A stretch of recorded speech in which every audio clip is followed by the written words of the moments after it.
Ahoy, ahoy. I am once again in a weird place doing weird things. So this is not my home. This is Key West. And I have a little project that was inspired by some of the island's most famous residents. So let's get sewing. It is loud on this road. All right. I made this chicken using a pattern from fig leaf, and my materials were all bits and leftovers from other projects.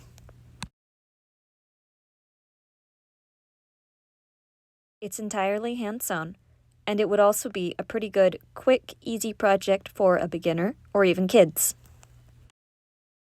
So let's talk about those chickens in Key West for a minute.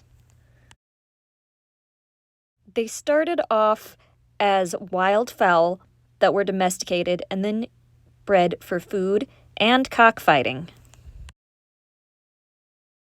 But after cockfighting was made illegal, the chickens just took to the street and then became feral. Though their ancestors were domesticated, they are wild birds and have all of the protections that wild birds have in the state of Florida.